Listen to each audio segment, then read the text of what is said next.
dicho, lo que se escribe, de que Dios tiene el control.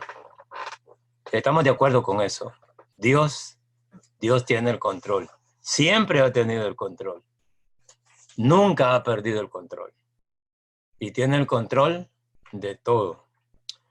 Quisiera entonces en esta mañana tocar ese tema que está tan popular también ahora en estos días, ¿verdad? Dios está en control de cualquier situación. Estamos iniciando lo que tradicionalmente se conoce como la Semana Santa. Hoy sería el Domingo de Ramos. Esta semana pues se recordaría la muerte de Cristo el Viernes Santo y el domingo pues será la resurrección. Entonces vamos a ir al Evangelio de Mateo, capítulo 26. Si usted quiere seguir con su Biblia, el tema de esta mañana.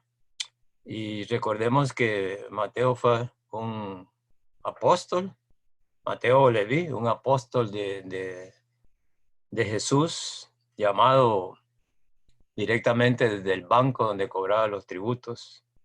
Y él presenta a Jesús como el hijo de David en los primeros capítulos, el Mesías prometido, escribiendo desde Judea. Algunos lo sitúan en el año 58 aproximadamente después de Cristo.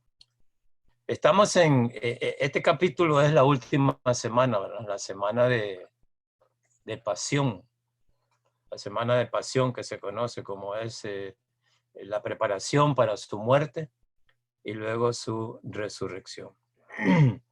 Entonces, permítanme que podamos reflexionar un poco en estos versículos del 1 al 16.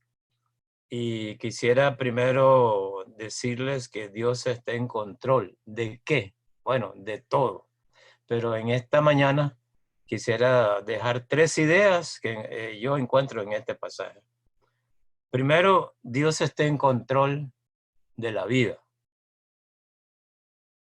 Vamos a ver lo que dice, lo que pasa aquí en las Sagradas Escrituras. En control de la vida. ¿Se oye? ¿Se oye? Ok. Entonces, en el verso 1 dice, cuando hubo acabado Jesús todas estas palabras, dijo a sus discípulos. ¿Cuáles palabras? Bueno, había hablado en el capítulo 23, le había dado una buena zarandeada a los escribas y fariseos, especialmente a los fariseos. En el capítulo 24 había hablado de las señales que se van a prestar antes de su venida, y en el capítulo 25 ha hablado ya de su segunda venida y el reino. Entonces, eso es lo que dice. Después que habló esas palabras, entonces Jesús les dijo a ellos en el verso 2, sabéis, ya deben de saber, que dentro de 2 días se celebra la Pascua y el Hijo del Hombre será entregado para ser crucificado. Recordemos que la Pascua era la celebración de la salida de la esclavitud de Egipto. Éxodo capítulo 12. Allí se presenta la primera Pascua. Tenían que rociar la sangre del cordero, sacrificar el cordero y ponerlo en las puertas para que la casa que tuviera eso fuera protegida. Ahora, hermanos, la celebración de la Pascua era para celebrar la liberación de la esclavitud de Egipto.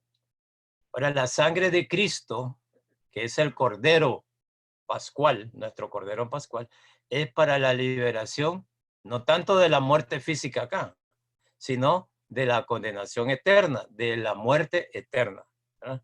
La sangre de Cristo no es para andarla rociando por todos lados. La sangre de Cristo es la que nos limpia de todo pecado, no olvidemos eso. Cuando se habla en la Biblia de la sangre de Cristo, se refiere al sacrificio de Cristo, a la muerte de Cristo por nosotros. Pero bueno, entonces el Señor Jesús les da esta noticia que ya comentamos un poco el miércoles pasado. Y dice, el Hijo del Hombre será entregado para ser crucificado. Y él lo ha mencionado ya varias veces en Mateo 16:31, que lo tocamos el miércoles pasado, en Mateo 17, 22 y 23, en Mateo 20, 18 y 19. Y ahora vuelve a tocar 4 veces. El Señor Jesús les había dicho a sus discípulos, tengo que morir, voy a morir. Esa es la profecía, tengo que morir. No sé si ellos entendieron toda la dimensión de lo que Jesús estaba diciendo. Tengo que morir, pero recordemos que es una muerte sustitutiva, es una muerte redentora, era una muerte necesaria, porque si no había muerte, tampoco habría resurrección. Entonces, lo que quiero enfatizar aquí en este versículo 2, que eso estaba en el plan de Dios. La muerte, eso fue planificado antes de la fundación del mundo. Eso ya estaba escrito. Y que cuando Dios pone su voluntad, tanto en la vida de su Hijo, nuestro Señor Jesucristo, como en la vida de nosotros también, que somos sus hijos, o en la vida de aquellos que aún todavía no han querido recibirle como su Salvador, esa voluntad de Dios se va a cumplir, ¿verdad? Aunque nosotros tal vez no queramos, aunque a nosotros tal vez no nos guste, pero Dios va a seguir adelante con su plan. Entonces ya estaba profetizado y el que está hablando aquí es Dios, por eso estoy hablando que Dios está en control. Usted me dice, pero bueno, pero no, ahí lo que veo yo es que Jesús es el que está hablando. Sí, es verdad, pero Jesús es Dios. Entonces, lo que ya estaba planificado, Dios lo va a llevar adelante. Pero si ustedes observan un poco más adelante, en el verso 3, dice que los principales sacerdotes y los escribas y los ancianos del pueblo se reunieron en el patio del sumo sacerdote llamado Caifás y tuvieron consejo, o sea, se reunieron para tomar una decisión, para prender con engaño a Jesús y matarle. Y ellos decían en el verso 5, pero no durante la fiesta de la Pascua, para que no se haga alboroto en el pueblo. Aquí vemos otra decisión. Esta es una decisión humana. En el verso 2 es la decisión de Dios.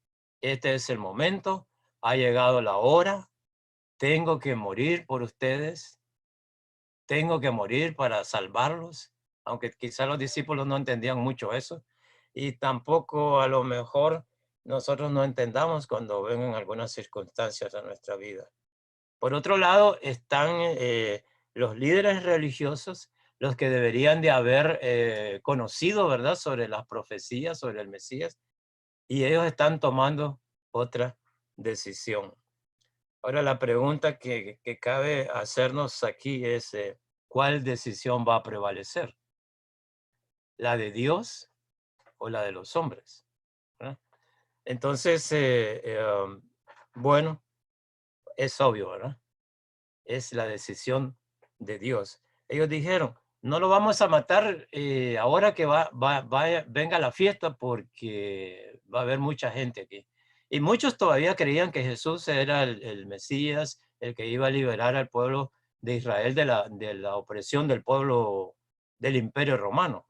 Quizás algunos decían, bueno, vamos a esperar cuándo se va a manifestar este líder para sacar, expulsar de nuestro territorio a estos romanos. Pero no sucedió así. Según el historiador Josefo, dice que aproximadamente en esa fiesta de la Pascua podrían haber habido entre 2 millones y 2,5 millones de gente. Mucha gente, como cuando van, por ejemplo, en el mundo musulmán, ¿verdad? Cuando van a visitar esas ciudades de la Meca y todo, es cantidad, millones de personas. Entonces, cuando leía esto, em, no hubiera funcionado un quédate en casa, ¿no? Porque era mucha gente la que andaba ahí. No sé si hubieran ido o no hubieran ido. Pero estos líderes religiosos dijeron, no lo vamos a hacer ahora, porque hay mucha gente aquí. Se nos puede formar un gran alboroto. ¿Y qué tal que la gente se rebele y las masas digan, ¿por qué mataron a nuestro líder? Entonces mejor lo vamos a hacer callados, en secreto, que nadie sepa. Ah, pero a ellos se les olvidaba una cosa. Dios está en control. Y Dios dijo, ellos no quieren que nadie sepa, pero yo quiero que todos los que estén ahí sepan que mi hijo va a morir por el mundo, que mi hijo va a morir para dar salvación, que mi hijo va a derramar su preciosa sangre para salvar a todos aquellos que crean en él. Y luego resucite. Dios quería eso, hermanos. Y Dios quiere ahora también que el mundo sepa que Dios esté en control, que Él es el que tiene toda la voluntad. Él es el único que puede decidir. Recuerdan lo que les comentaba el domingo pasado sobre el doctor Anthony Fauci, que él, que algunos les decía que le llaman el informador en jefe, porque el presidente pues es el que tiene toda la autoridad en este país. Pero como él pues dice, no, esto no va a pasar acá, entonces en una de sus explicaciones él decía que toda esta ruta del virus no, no la van a determinar los políticos, entiéndase usted, señor presidente, pero dice que la va a determinar el virus. Él es el que va a tomar la decisión cuándo se va. Y no sé si recuerdan, pero nosotros creemos que no son los políticos, ni es el virus, sino que es Dios, porque Él es el que está en control, ¿verdad? Él es el único que está en control. Bueno, entonces quizás esto no fue una buena noticia para los discípulos. Claro, si alguien le dice, dentro de 2 días voy a morir, entonces usted dice, no, pero ¿cómo se va a morir dentro de 2 días? ¿Cómo te vas a morir? Y más si es su líder, ¿verdad? Entonces, que tenían esperanzas de liberación. Pero mientras el Señor da eso, ocurre algo interesante en el versículo 6 al 13. Y entonces, una segunda cosa que quiero compartir aquí es que también Dios está en control de lo bueno. Algo bueno está pasando en medio de esta situación.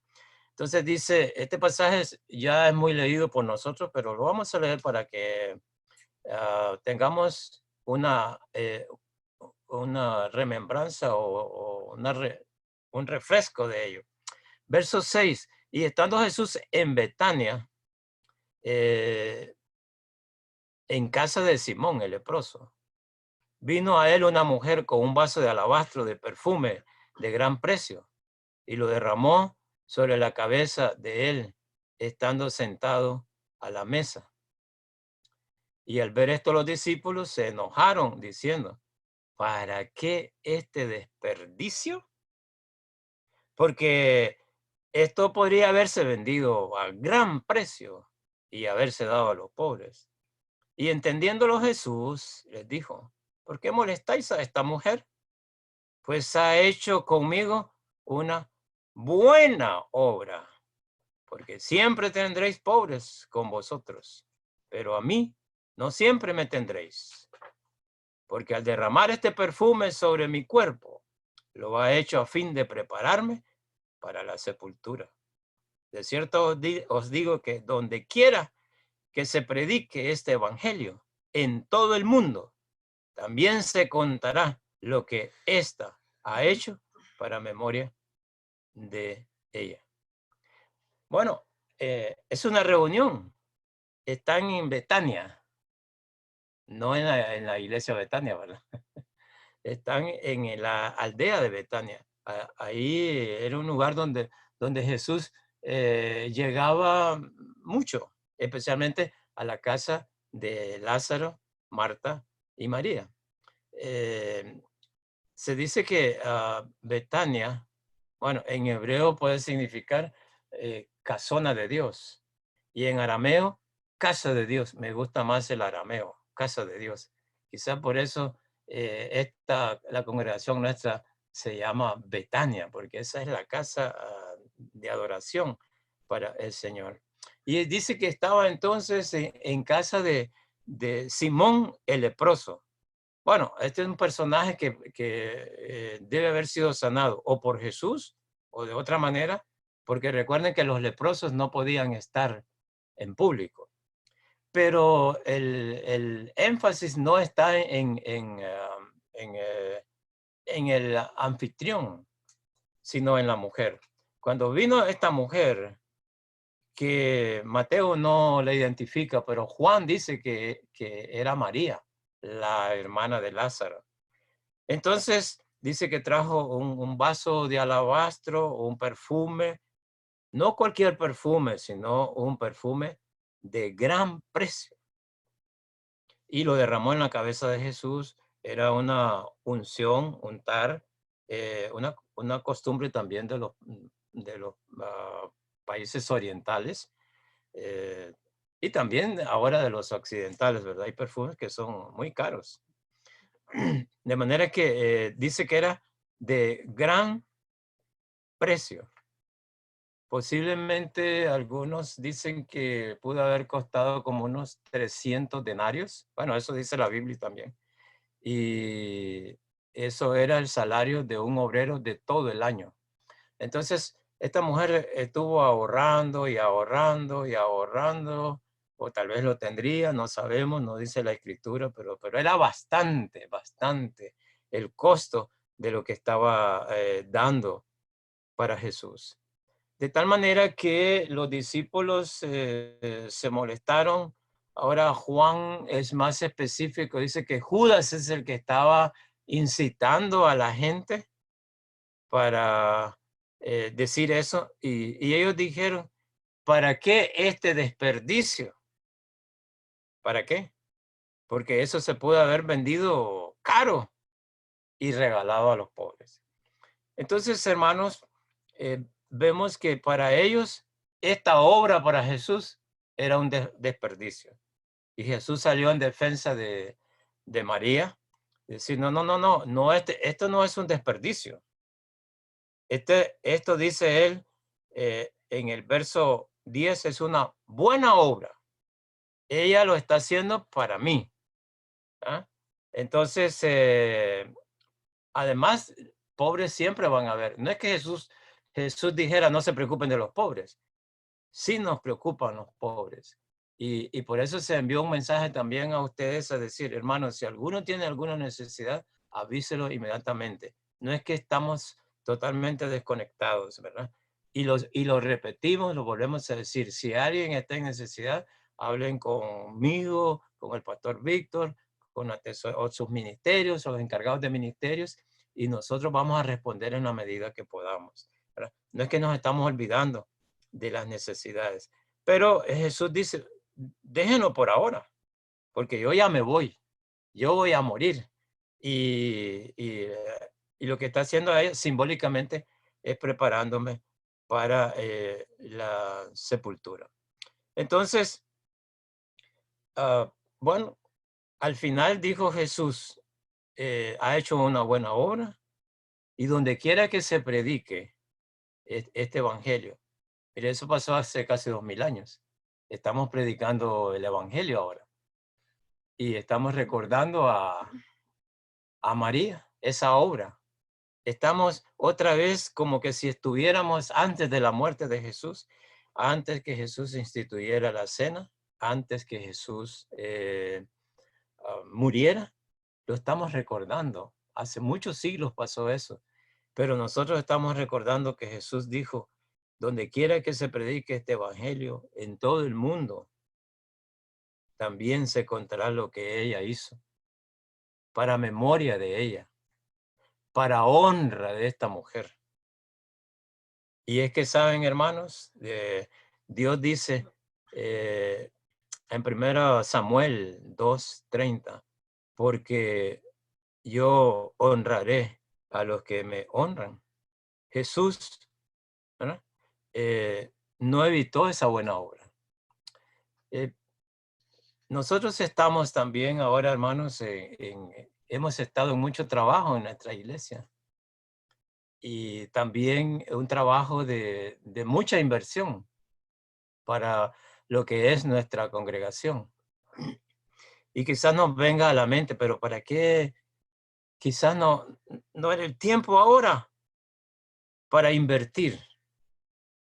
Quizás no era el tiempo para hacer cosas en el templo del Señor. Bueno, primero, no conocíamos lo que iba a pasar. Segundo, creo que todos queríamos lo mejor. Queremos y seguimos queriendo lo mejor para el templo. Y, y luego digo, bueno, pero como es para el Señor. Y, y qué tal que en vez de que fuera el Señor que ya se iba a ir, seamos nosotros los que nos vamos a ir. Pastor, no nos esté asustando. No, recordemos, hermanos, que Dios es el que tiene el control de la vida. De la vida y de la muerte, pero no dije de la muerte porque la muerte es ausencia de vida. No sabemos. Ayer Juan Pablo me compartía que en Honduras, no sé en qué lugar, ¿verdad? Pero ya no indagué. Los miembros de Visión Mundial de Guatemala dijeron, murió un pastor en Honduras. Y con esta situación dice que la familia del pastor dijo, bueno, nadie quiere ir a la casa del pastor. Bueno, el pastor ya se murió. Ahora, hermanos, nadie nos asegura que no pudiéramos irnos con el Señor. Estamos preparados, ¿verdad? Estamos preparados. Por ahí estoy viendo a veces en Facebook que dice, y yo sé en qué he creído, yo sé que estoy salvo, yo sé que voy a ir a la presencia de Dios cuando muera. ¿Creemos eso? Claro que creemos eso.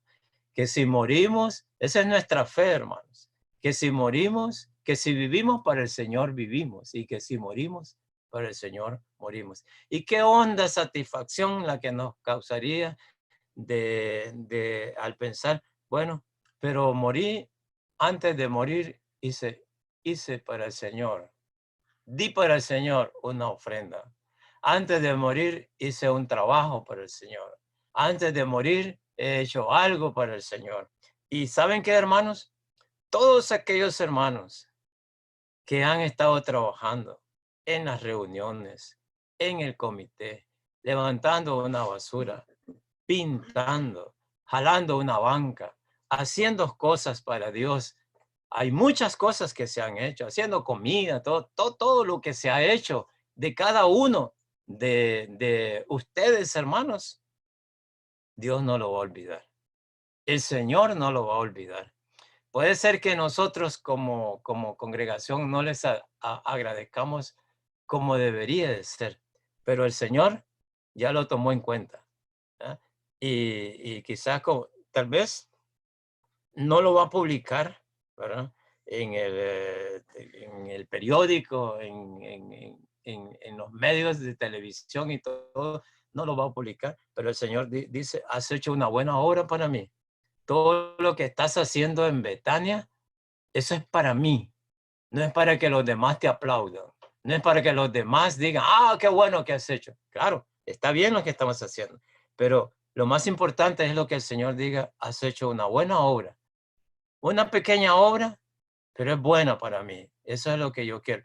Así es de que tenemos que seguir adelante porque en medio de tantos sufrimientos, en medio de la muerte o antes de la muerte, apareció algo bueno ahí. Una mujer que, que hizo eso para Jesús, porque tenía en su corazón hacer eso para el Señor. Y entonces Dios, el Señor, honra eso. Finalmente, hermanos, eh, Dios está en control de la vida, Dios está en control de lo bueno, pero también Dios está en control de lo malo. En el verso 14 al 16 de Mateo 26, encontramos un contraste. Mientras María está haciendo algo bueno para Dios, uno de sus discípulos, un hombre que había oído a Jesús, un hombre que había estado con Jesús, un hombre que había aprendido de Jesús, un hombre que estuvo ahí, que incluso estuvo ahí cuando la mujer estaba haciendo eso. Su corazón estaba en otra cosa. Y entonces dice la palabra en el verso 14, uno de los 12 que se llamaba Judas Iscariote, para distinguirlo de Judas Tadeo, ¿verdad? Fue a los principales sacerdotes y les dijo, verso 15, ¿qué me queréis dar? Y yo os lo entregaré. Y ellos le asignaron 30 piezas de plata. Ese fue el precio. Y desde entonces buscaba oportunidad para entregarle. Desde entonces. Qué contraste, ¿verdad, hermanos? Jesús hablando de dar su vida por nosotros, sacrificio. Una mujer que llega a dar una ofrenda para el Señor, inconscientemente tal vez que lo estaba preparando para su sepultura, ungiéndolo. Y ahora este que era un supuesto seguidor de Jesús, que lo va a traicionar, que lo va a entregar. Algunos creen que Judas pertenecía al partido político de los celotes, celotes con Z, ¿verdad? No de los elotes. Entonces, y que este era un partido que quería derrocar, pues, o sacar al imperio romano de ahí. Entonces, y que quizás pensó así de esta manera, él va a reaccionar y ya va a tomar acción para pelear contra los romanos. Claro, nunca entendió el mensaje de su Salvador, de su líder. Entonces, pero otros comentaristas también piensan que es que Judas era un hombre codicioso, que estaba interesado en el dinero. ¿eh? Y entonces, ahora los sacerdotes, pues, dice que ellos le dijeron, lo más que te damos son 30 monedas. Y esa era una profecía también en cuanto al Mesías. No más, no pidas más, 30. Dice que eso era el precio que se pagaba por un esclavo, el más bajo de los esclavos, y era cuando un buey lo corneaba, ¿verdad? Entonces decía, bueno, ¿cuánto? Como una indemnización. ¿Cuánto? 30 ciclos de plata.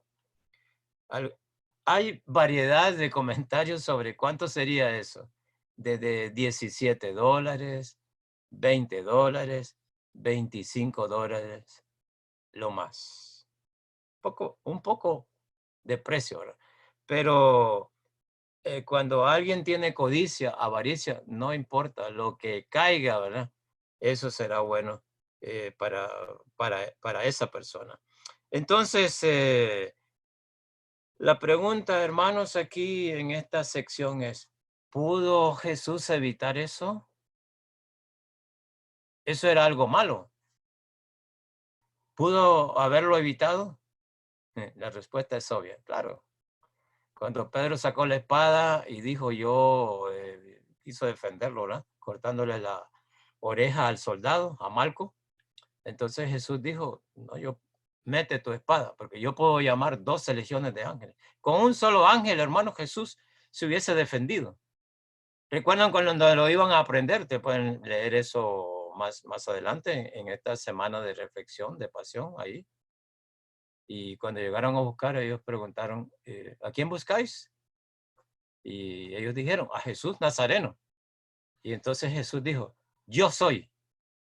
Y cuando dijo, yo soy, cayeron.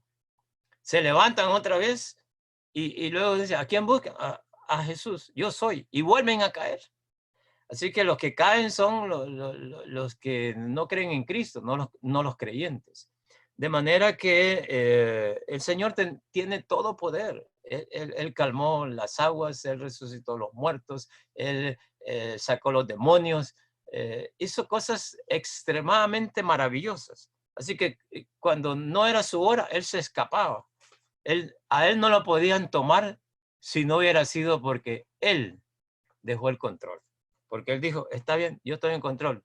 aquí estoy, tómenme, llévenme. ¿Ah? No voy a discutir con ustedes. Con Pilato no le discutió. ¿Por qué callas? Le decía Pilato. Di, habla. No es que yo tengo autoridad para matarte o soltarte. Y recuerdan que Jesús le dijo, ninguna autoridad tendría si no te fuese dado de arriba. Lo que significa, Dios es el que está en control. Si Dios no lo permite, nada va a pasar, hermanos. De manera que en medio de todas esas circunstancias, también Dios tiene control de lo malo. Ahora les pregunto en esta mañana, ¿tenía Dios el control sobre este virus? La respuesta es obvia. Sí, sobre esto y sobre todos los virus, sobre todas las enfermedades, sobre la vida, sobre todo el mundo. Dios tiene el control. ¿Por qué lo permitió?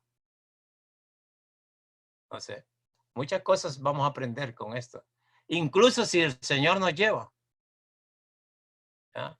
Porque recuerden, el Señor, el ángel de Jehová, en ese Salmo 34 que leímos, acampa alrededor de los que le temen.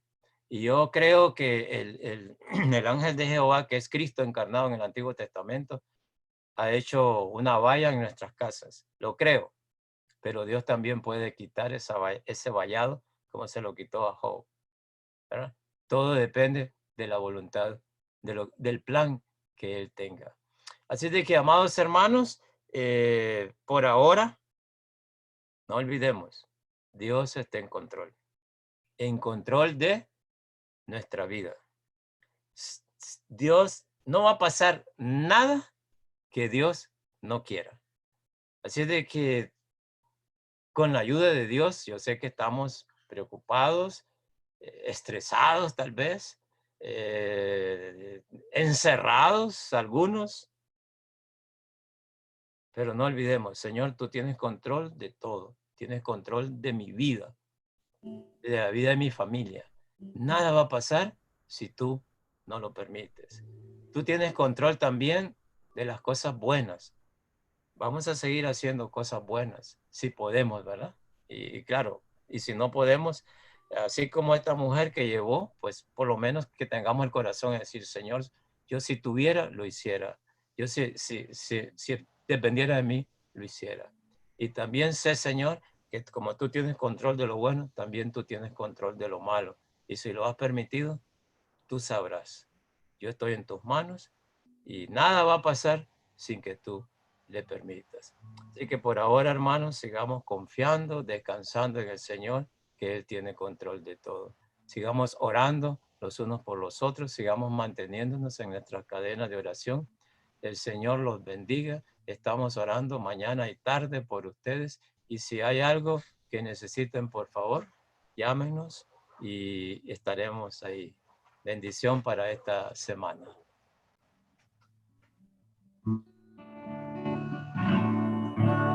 Y porque Él tiene el